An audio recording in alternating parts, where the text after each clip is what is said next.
Hey guys, how's it going? I am WWE Hall of Famer Lita, welcoming you to General Admission Wrestling.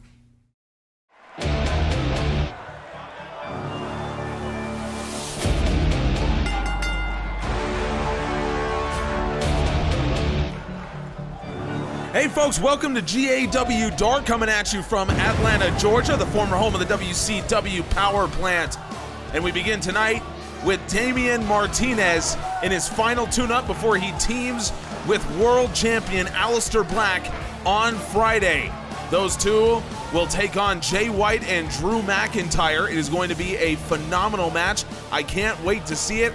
Friday Night Storm is going to be huge. The Usos will defend their championships against the Gorillas of Destiny. Bianca Belair will defend her U.S. title against Rosita. And of course, Dakota Kai and Ronda Rousey in a last woman standing match. If Ronda Rousey wins, she becomes world champion. If she does not win the title, she will be forced to join Team Kick. That is all coming up on Friday, and Damian Martinez, I believe, is the sole competitor from this Friday's show that is here doing a tune-up, and it's a tough one for him, so you got to respect him for this.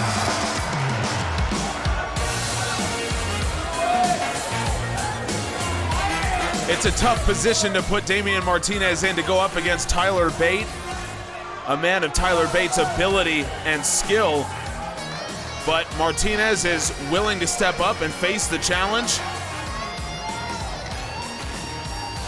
Bate has not been a singles competitor much in GAW as of late, or really ever in his general admission wrestling career. It's really been the tag team scene for Tyler Bate, teaming with Pete Dunne as part of British Strong Style, but both men have seemingly broken out a little bit and gone into the singles ranks, put a little bit more time into the singles ranks. So Tyler Bate, this would be a big win for him. It obviously wouldn't jeopardize Damian Martinez's position in that tag match on Friday, but from Tyler Bate's perspective, it certainly would make him, in my opinion, much more, I guess dangerous would be the word for it, to any kind of singles wrestler that he would come up against if he is to get a win against Damian Martinez here. Well, let's see what Tyler Bate can do given the size disparity. We know that in Bate's career, it hasn't necessarily been an issue for him facing bigger men. Bate is one of the strongest pro wrestlers you'll see, pound for pound or otherwise.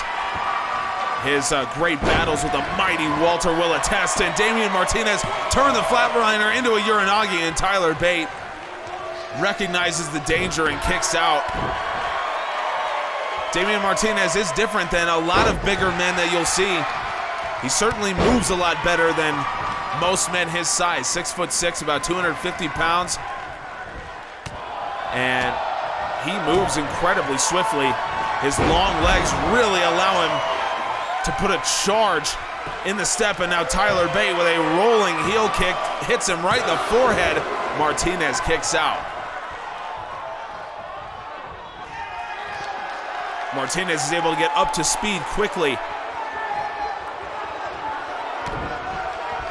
And now Tyler Bate, he's got the double underhooks. Tyler driver 97. Tyler Bate thinks he has this one right here, but Damian Martinez forces his way out. That is, oh man. That is what Damian Martinez has been about since debuting in GAW. Incredible power, and Martinez flattens Tyler Bate with the big boot. And this is a great look at the size disparity between these two men, and the big boot puts away Tyler Bate. Damian Martinez remains dominant.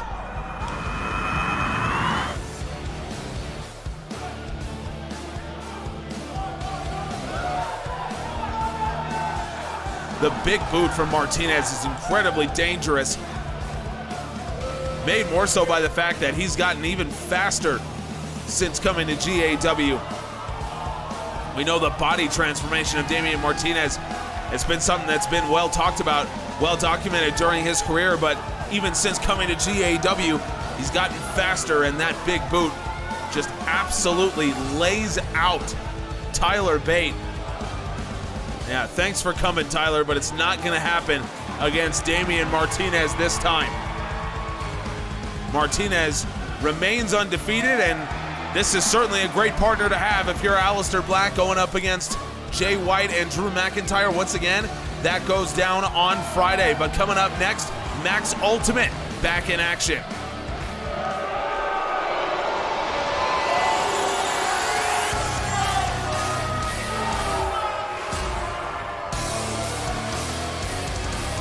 Seth Woods is coming off a challenge for Midnight's Raw Championship.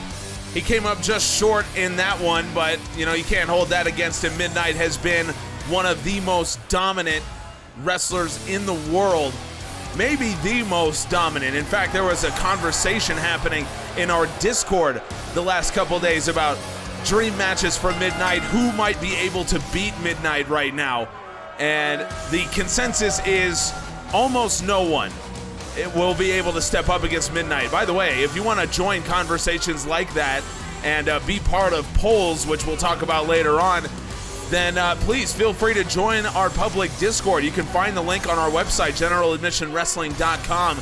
We have a lot of fun in our Discord, talking wrestling, talking GAW, anything else that you might want to talk about, it's all there. So all that being said, Seth Woods looking to regain a little bit of momentum and hopefully for him get back in the win column, but that will be easier said than done considering his opponent tonight has been on an absolute roll. He has really come into his own in GAW, really found himself and his style. So for Seth Woods, this could prove fairly difficult.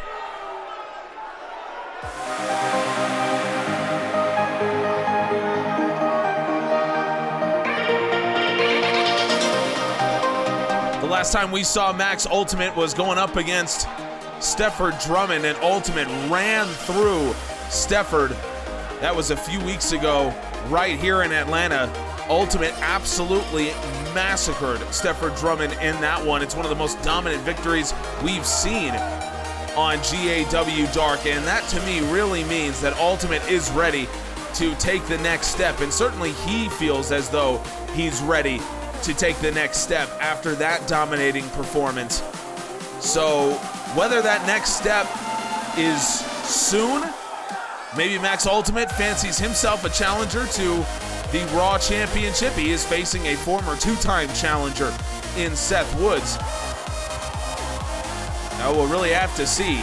We'll see what Max Ultimate is planning, but what I know for right now is Ultimate is going to have to use his incredible athleticism against the much bigger Seth Woods in this one, and immediately Ultimate, he is just out hustling Seth Woods at this point.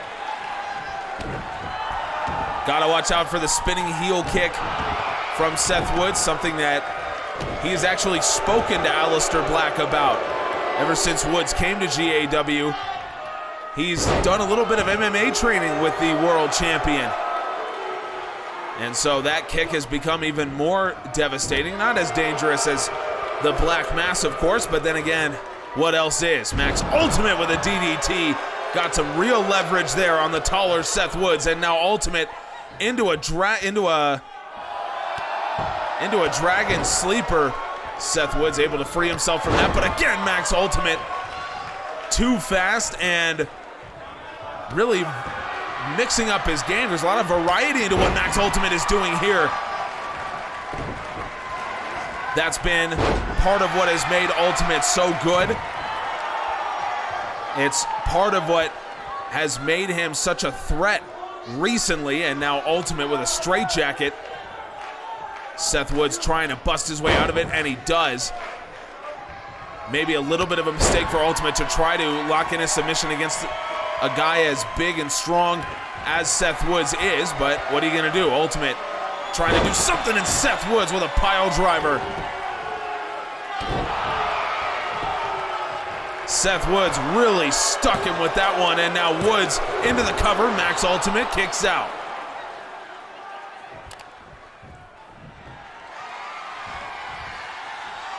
Max Ultimate on the ropes now, and Woods with a spinning heel kick caught by Ultimate. What a transition into a dragon screw. as Max Ultimate once again proves his incredible quickness. That's got to be his best asset right now. Right hand shot countered by Ultimate. Woods trying to dump him off the apron. And now Seth Woods again using some of this strength, and Woods comes off with a springboard kick. It's actually similar to something we've seen Max Ultimate himself do. Ultimate has been known for his variety in offense.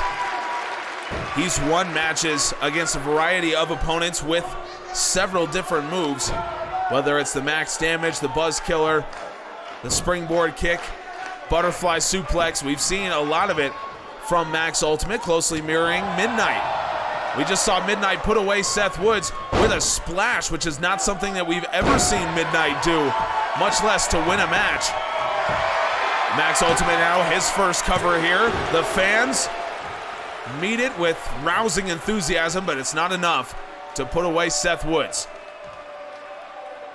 Max Ultimate in a lot of ways has resurrected, I shouldn't say resurrected because it was a very young career in GAW, but put a charge into his GAW career right here in Atlanta.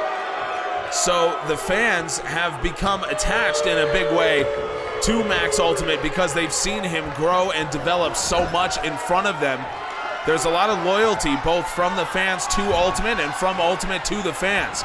And now out of the corner, Max Ultimate with a kick. Oh man, look at the height he got on that one.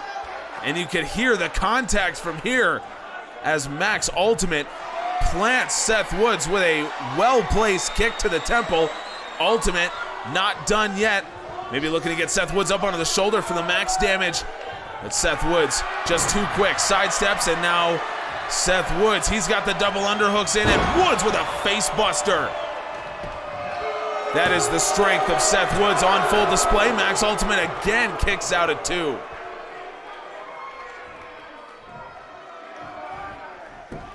Oh, this says a lot about Seth Woods and how much of an advancement he's made as a singles wrestler. Coming at it from a different area than Max Ultimate. Because Ultimate is young, he's inexperienced just as a wrestler in general, whereas Seth Woods, we know, oh, Ultimate comes over the top. Woods maybe looking for another pile driver. Ultimate with a sunset flip. Ultimate looking to steal it. Max Ultimate, no, not quite. Seth Woods, it was desperate, and now Ultimate, he's got him again.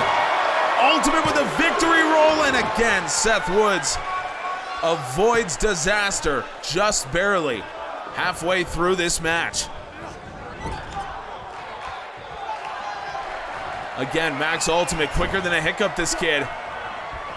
And now, once again, Ultimate off the ropes. Ultimate with a springboard kick. And he targets the same location that he hit the first time. Ultimate leg hooked. Max Ultimate cannot quite get the win. Oh, we've seen a lot going back and forth for both men. Ultimate now, another Dragon Sleeper applied. And he's got the arm trapped on this one as well. I don't think he's got a full cinch on the neck of Seth Woods. Tried to get it back in and bend over, but Seth Woods catches him with that knee strike. That's the experience of Seth Woods on full display, and now the quickness of Ultimate gets him out of the way of that running attack by Woods. And now Woods, oh, he's looking for a backdrop suplex, and Max Ultimate caught him. Ultimate Poison Rana. Wow. This match has just reached another gear, and now Max Ultimate up onto the shoulders goes Woods. Max damage. Wow, these two men just turned up the pace in a big way, and Max Ultimate finally gets the win. A brilliant back and forth for both men to end that contest. You can see how much the win meant to both parties in this match.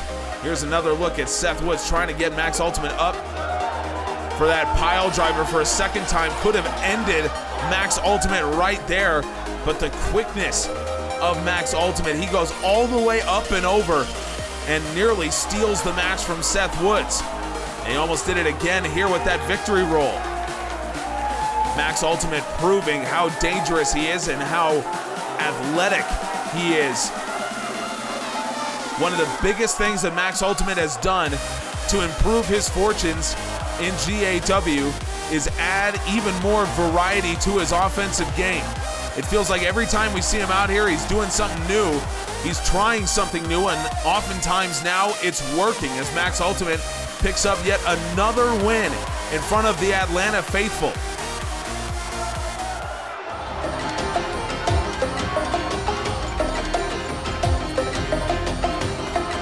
Katana continues her road back from injury. She sustained several in her battles with Caitlin Dunlap from a few months ago. In fact, Caitlin Dunlap herself has been fighting back from injury that Dunlap sustained in training. And Katana, what's interesting about her game and what makes her a dangerous opponent always is the fact that she is classically trained, and because there is so much variety in pro wrestling these days, someone who comes from a tradition and is trained in a tradition the way Katana is, it actually makes them very hard to deal with. And so we've seen that same thing with Katana, where there are times where people can't keep up with what she's doing because of how varied she is.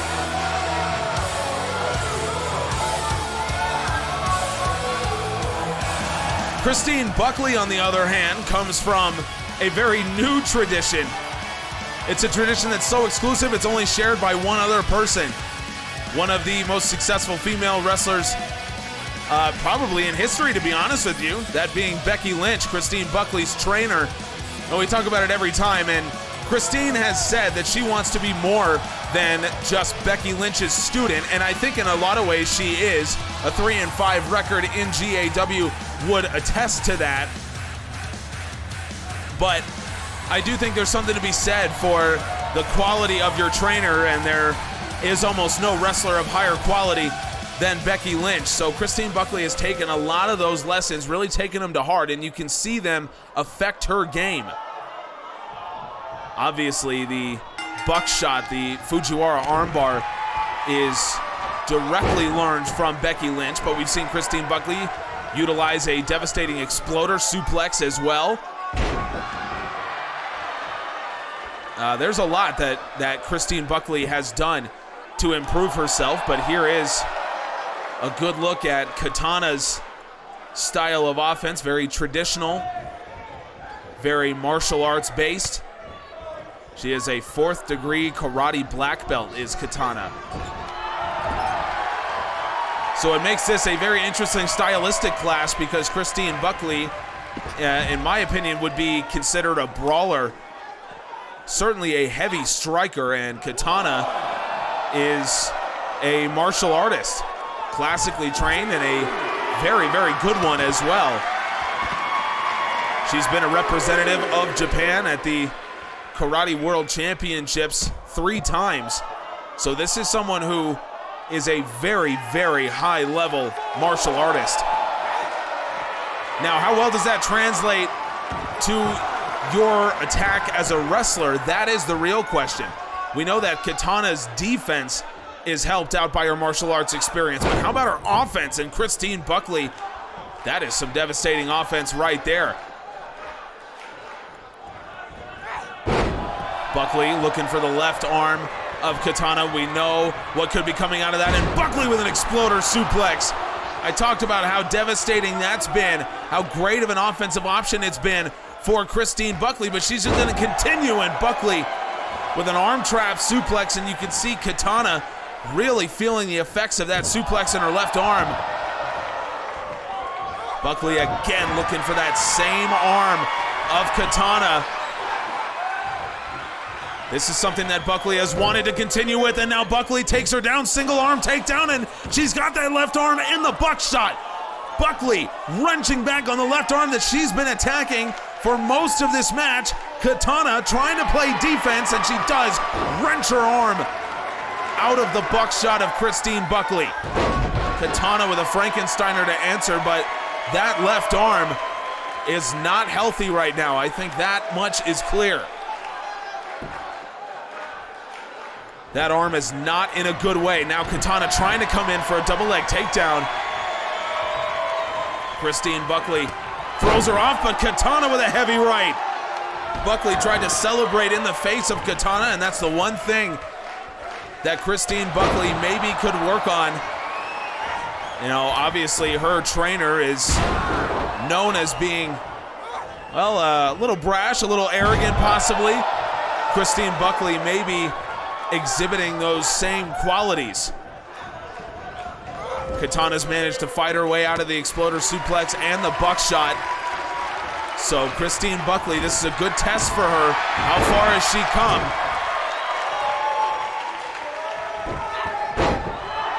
It's a good opportunity for Christine Buckley to really learn about herself.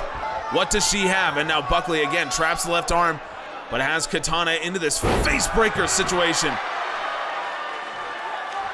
Second time for that move from Buckley. She seems to feel like she has a point of attack there, and now looking for an exploder suplex, but Katana into the small package. No, Buckley kicked out. Buckley forces her way out of the small package, but now Katana turns her around, and Katana rolls her up from behind. Buckley can't quite reach the bottom rope, and Katana steals it from Christine Buckley. That is not the first time we've seen Katana do that.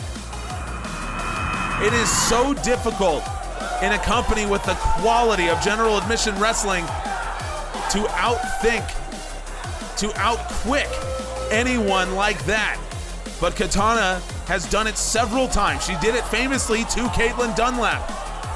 And there is the exploder suplex turned into a small package by Katana. Christine Buckley forced her way out of that, but Katana gets her from behind, rolls her up, and you can see Buckley can't quite reach out and grab that bottom rope. And so Christine Buckley, I think she's got to be kicking herself for not taking advantage of how much attack she got in on Katana. But the Japanese sword proves that she is one of the smartest in general admission wrestling.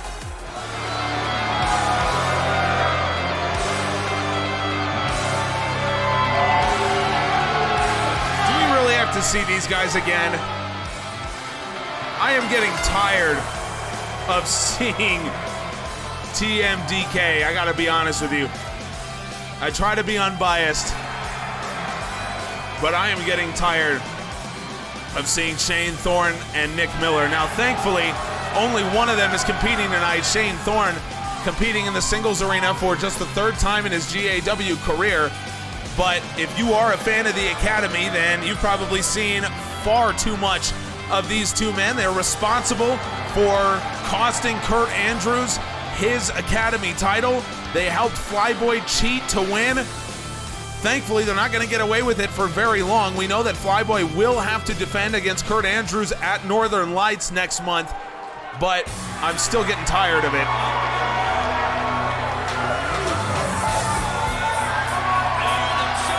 Thankfully, that my fatigue about seeing TMDK is offset by my happiness at seeing Kofi Kingston. I mean, who doesn't love seeing Kofi Kingston on their screens? Let's be honest. Certainly the Atlanta fans love seeing Kofi.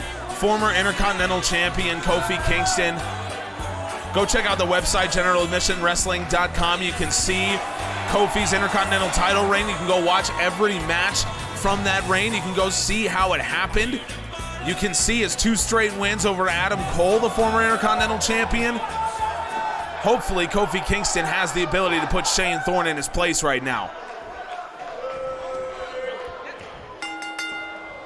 Thorne is undefeated as a singles wrestler in GAW, and you can hear the fans getting behind Kofi Kingston as they always do. There is almost no one who is more of a fan favorite than Kofi Kingston. Shane Thorne, 2 singles matches in GAW. He's won both of them. Now, granted, both were under pretty questionable circumstances, but he has managed to do it. And that is the real question. You see Nick Miller in the corner of Shane Thorne. Will Nick Miller play a factor in this match? Kofi is a longtime veteran. He's been around for the better part of 2 decades, so We know that he knows what he's doing, and Nick Miller won't be able to affect him very much, but there is a limit even for a veteran like Kofi Kingston. So will Nick Miller play a role in this match here? Kingston with a beautiful spinning drop kick. That's just part of the incredible athleticism that we've come to expect from Kofi Kingston.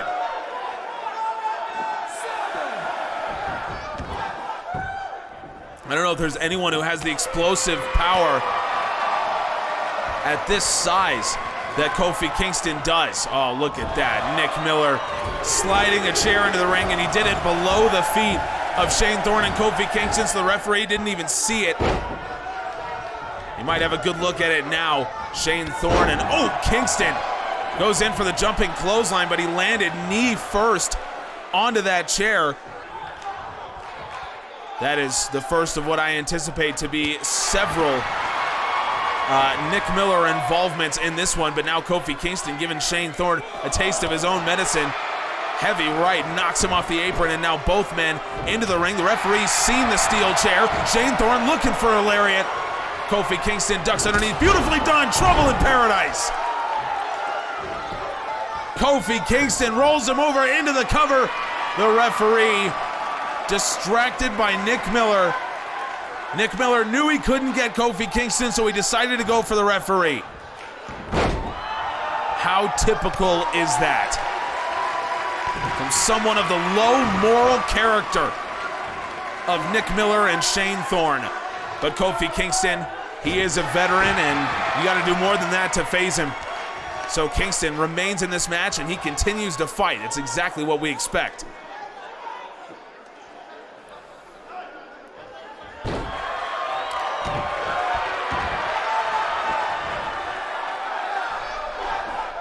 I would say that Kofi Kingston has been the better wrestler so far in this contest. It's what we'd expect. Kingston has a singles career that spans over 10 years.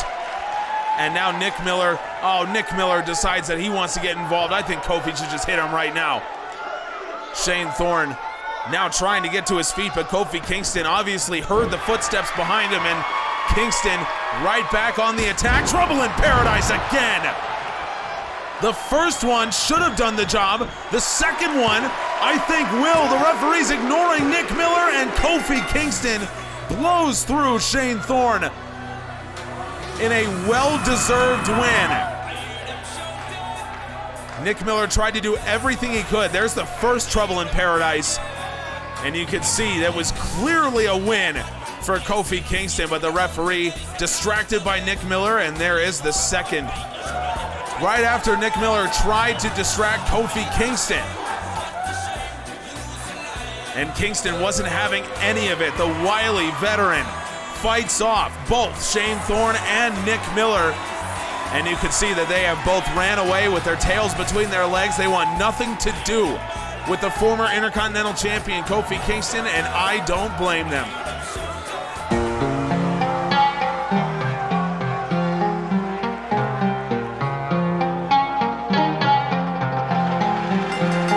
Glad to see Ramon Gutierrez back here. It's actually good to see a luchador that cares about his tradition rather than what we have been subjected to over the last several weeks, seeing Jackal try to eliminate one of the great luchadors from the history books.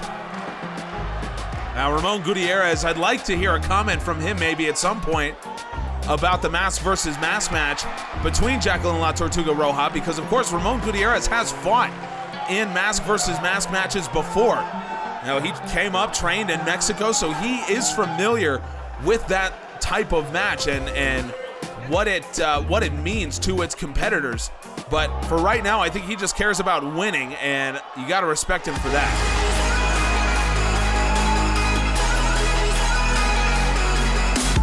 For the second match in a row, we got a tag team sending a singles competitor to the ring, but this particular time, I have a lot more respect for the tag team doing it than I had in our last match. It's good to see Island Nation here.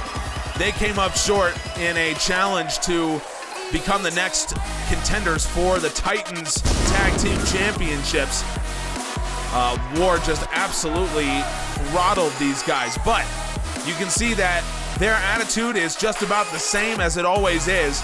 And I think it's because they have such a good outlook. They understand that even though War really took them behind the shed in their last match, Island Nation understands that they're still young. They still have a long way to go. War is an incredibly experienced, incredibly decorated tag team.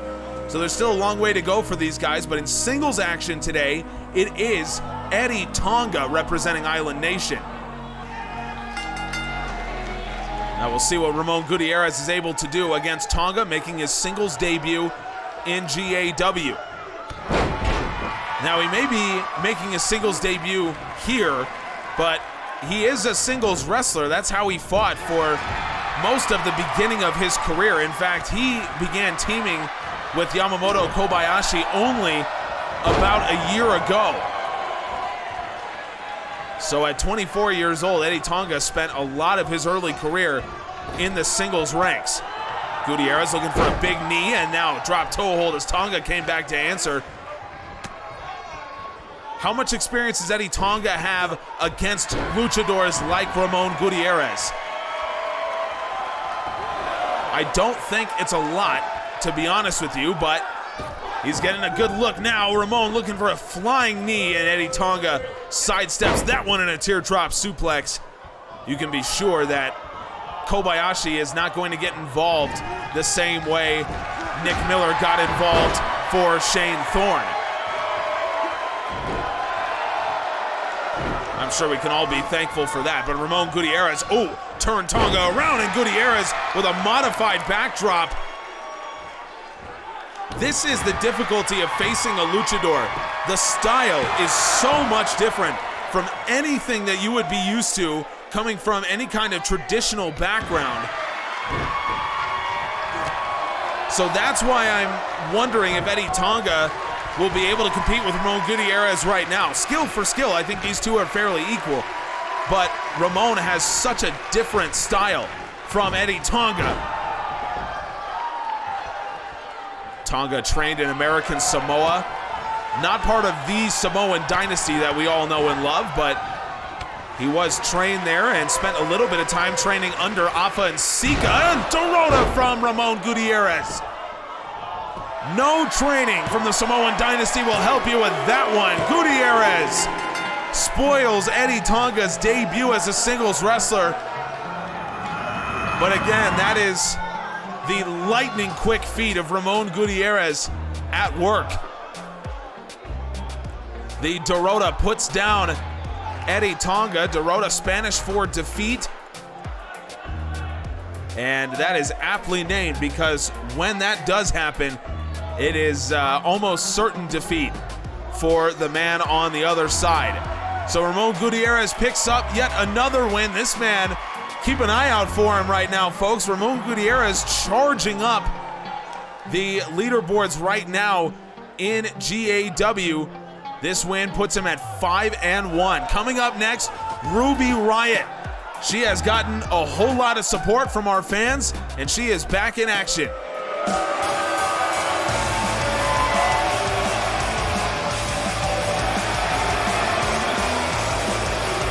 We saw Ruby Riott make her GAW debut just last Friday on Storm when she was the one to step up and challenge Ronda Rousey. Riott has been touring the world of wrestling over the last few months. She came up short against Ronda Rousey, but there's been a little bit of a groundswell of support among the GAW fans for Ruby Riott. And I'll say again, if you're interested in it, then go check out our Discord. Link is on the website, generaladmissionwrestling.com. And so you can be a part, you can see the support that we've gotten for Ruby Riott. She was not given a long-term contract when she showed up, but maybe people's minds will change.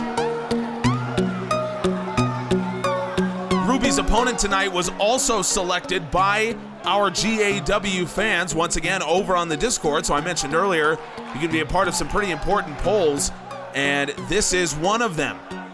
Jessamyn Duke was selected by GAW fans as Ruby Riott's opponent tonight.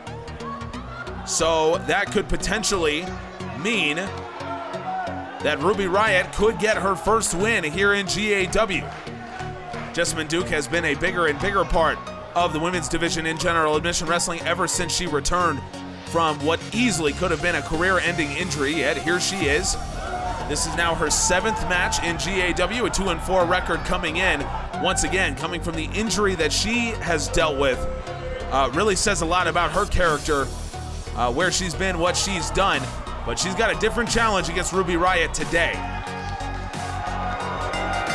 Ruby Riott's earned the support of fans both here and on the Discord. Riott looking for a Frankensteiner, but Jessamyn Duke caught her. This is an interesting clash of styles, given Jessamyn Duke's MMA background, and given the fact that Ruby Riott employs an unconventional style. So I'm interested to see what Ruby Riott's able to do here. Now, we saw this same clash obviously last Friday. Ronda Rousey, no one defines women's mixed martial arts more than Ronda Rousey, in my opinion. And so, we've seen this clash of styles before.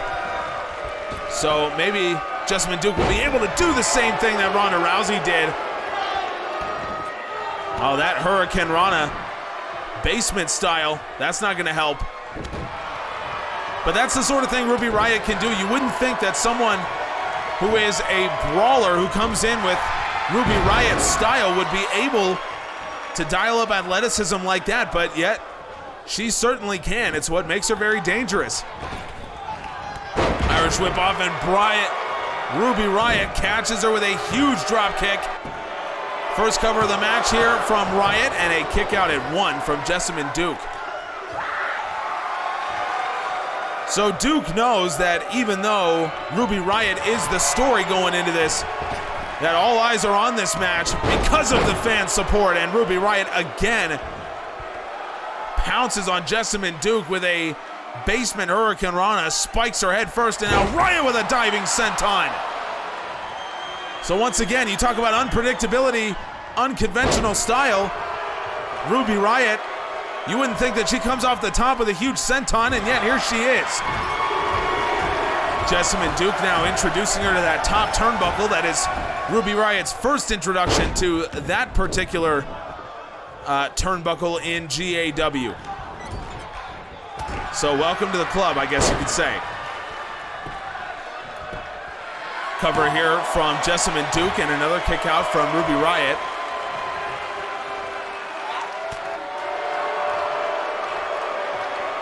Now, it's kind of funny to say where we come from. Oh, Riott! Wheelbarrow stunner. Where we come from the GAW Academy, where we have so many from the underground, and Ruby Riott resembles an underground wrestler in a lot of ways. Now we talk about the characteristics of an underground wrestler. Unpredictability, variability, versatility. Ruby Riott embodies a lot of that. Jessamyn Duke still trying to fight back off the strikes of Ruby Riott. Over the shoulder goes Riott, and now comes in. Beautiful Hurricane Rana. Jessamyn Duke taller than Riott as well, so that's an incredible vertical leap to be able to get up there the way Ruby Riott has done, and now a kick right to the back. I said that Riott's kicks are her best offensive weapon.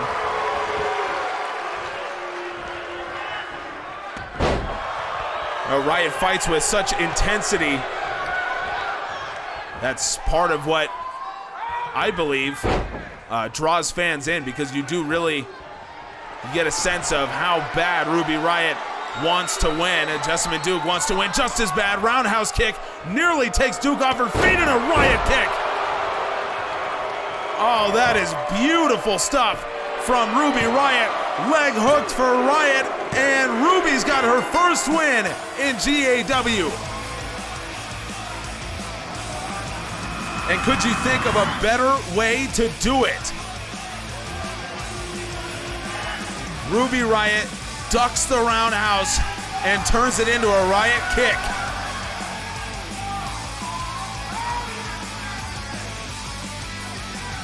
I really can't think of a better way for Ruby Riott to get her first win in GAW, and to do it against someone like Jessamyn Duke, who has come back from the kind of injury that she came back against. Both women have had to fight in their lives, in their careers. And so Ruby Riott, she might be at the start of something special here in GAW. All the fans that have supported her and been with her, congratulations to you all. This is her first win in GAW. Coming up next is our main event. Omega Woods returns to action, and we go backstage where Woods comments on his match with Yunsan Park. You all don't get it still. I am the one. You see, you don't have to admit it to yourself. You don't have to tell the whole world that when you look at me, you have to look up to me. I don't look down. You see, I knew I had to make a statement against Park, and I did. He took more out of me in that match than I gave him credit for, but he knows that he and I are not done. Everybody, please keep on talking, because I am a fucking superstar. First off, you don't run nothing. All talking, your team bluffing. My squad, we all dream crushing. We ain't rushing, no discussion. All I know is Xavier Cross is the unlucky man to draw Omega Woods in this one.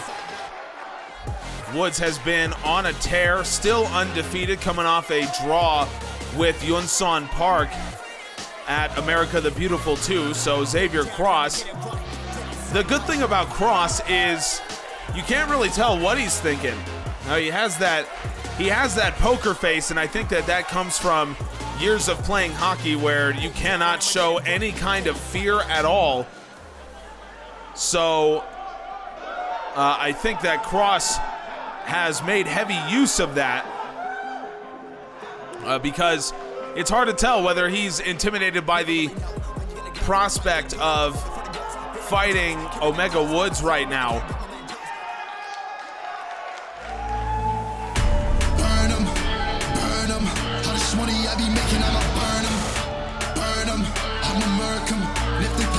We heard Omega Woods backstage earlier. He believes that he and Yunsan Park are not done yet. And so you can add that to the list. That would be the third match that we will see from America the Beautiful 2, that we might see a rematch. We already know that Flyboy versus Kurt Andrews is going down at America the Beautiful 2, or I'm sorry, at Northern Lights. And we know that Valeska Pierce has her eye on Catherine Sakamoto's Academy title. So can Omega Woods, will he accept a rematch with Yunsan Park? It sounds like he may very well, but he certainly seems as though he is in mentally the right state of mind. Certainly given the fact that he has had a little bit of extra time to rest, and the fact that he made the call about how that match was going to go. He decided to come off the top rope and put Yunsan Park through the announce table, so he knew the risk he was taking, and for that reason, he seems in a very solid state right now. Xavier Cross is one of the most mentally tough competitors that you will see in GAW, once again because of his background, but Omega Woods takes him off his feet immediately, and now Woods off the top with an elbow drop. Xavier Cross out of the way. That is a reference to when Omega Woods elbow dropped Yunsan Park off a ladder in their hellacious match at America the Beautiful 2.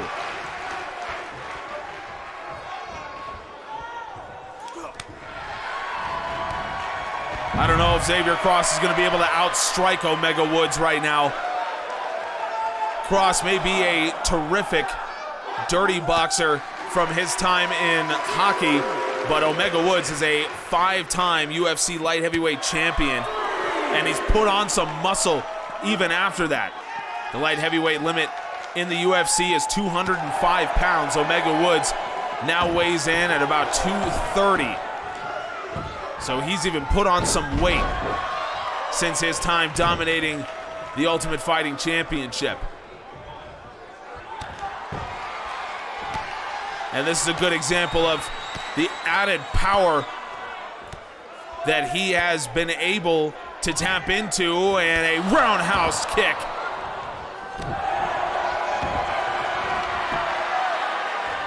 That's really something that Omega Woods has been phenomenal at, and now a cross arm breaker by Omega Woods. Xavier Cross, you know, he's a submission guy. He knows what he's doing in that respect. The Kronwald Hawkslayer, my favorite name of any move in GAW right now. It's a short list for that number 1 spot. I think Kronwald Hawkslayer has a gunslinger attempt countered by Xavier Cross, and now Cross turns him around, and Cross has the rear naked choke applied. Xavier Cross looking to take this one from Omega Woods, and Woods peels the arms off. That rear naked choke not going to trouble Omega Woods in that scenario. Woods has been on the wrong side of a lot of that, and now Xavier Cross looking for a cutter himself. Maybe his cutter to set up the Kronwald Hawkslayer. We know that's how he likes to do it. So we'll see what Xavier Cross has in mind, as he certainly looks in a pretty good position right now against Omega Woods. Atomic drop, and now Cross drops the legs on the stomach, and a drop kick to a seated Omega Woods. Xavier Cross trying to dial up the pressure. Woods looking for a thrust kick, sidestepped. Strike caught by Woods, and now boot to the gut. Omega Woods, he's got the pump handle in, and Woods with a half Nelson driver. Woods keeps the cover, and Xavier Cross powers his way out. But Omega Woods, Cross to his feet, gunslinger. You can hear those famous 3 letters being chanted, but this is the gunslinger. It's something else entirely. Omega Woods gets the win.